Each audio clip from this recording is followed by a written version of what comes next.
what can you tell us about your character, Elle Brody? What do you like of her character, or her qualities, and so on?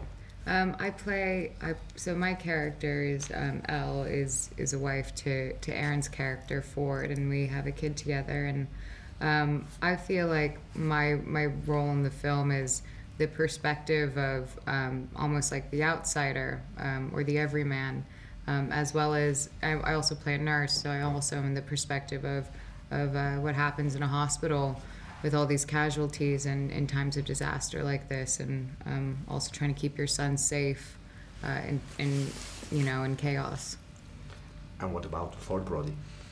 Yeah, I play a lieutenant in the Navy, and he's got a family, a wife and a son, and although he's kind of just trying to figure out, he's got a bit of a relationship issues with his own father that he almost needs to figure out in order to kind of take on his own sort of responsibility as being a father.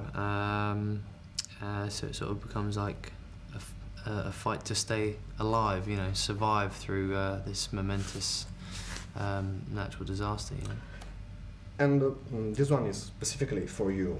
It's kind of weird to be in a movie where you are the human protagonist, but you even know that everybody in the crowd is waiting for that cute giant pet called Godzilla.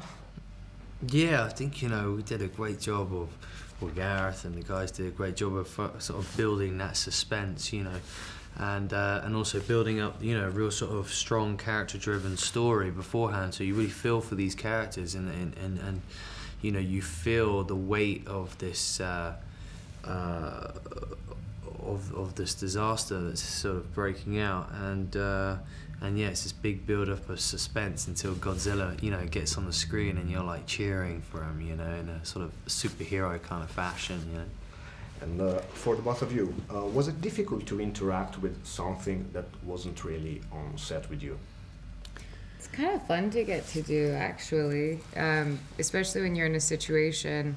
The best thing about making movies this large is that you have the facility of creating an environment that is as close to possible as what would be happening. So I'm standing there with, hundreds of extras screaming and running, and you feed off that energy, and you had definitely, yeah, a lot of that. Same sort of thing, yeah. I mean, the streets all kind of, smashed up, and cars upside down, military guys coming through, tanks, you'd feel you'd feel like you're in a war zone, so it felt Did you perform your stunts?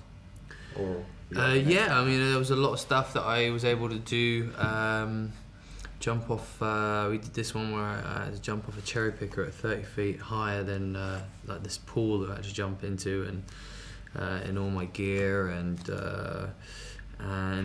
we did as much as possible. I mean, the halo jump is the only thing that was the most extreme, in which case they had guys actually jump out at 30,000 feet and film them, doing a real halo thing. But that's crazy. We did bits in between that where, like, I jump out of the plane. The initial jump out of the plane was me and a bunch of stunt guys, but it was, it was on the tarmac. So, yeah,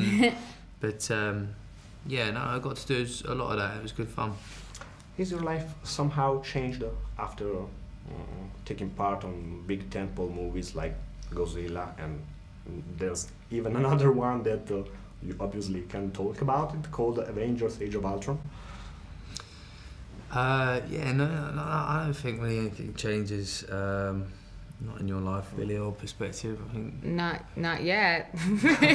If something's going to change, it hasn't happened to me yet, but Other it is. than the possibility of people sort of more, the work, you might get more interested from other opportunities that you might not have had before, which is a really great thing, I suppose. Yeah, I mean, hopefully you do these films and you're proud of them equally as you would be proud of any other smaller project you'd be a part of, and hopefully that opens up, people who haven't seen the other films to see something like this, and you get, what Aaron's saying more. Thank you, guys. Nice seeing you again.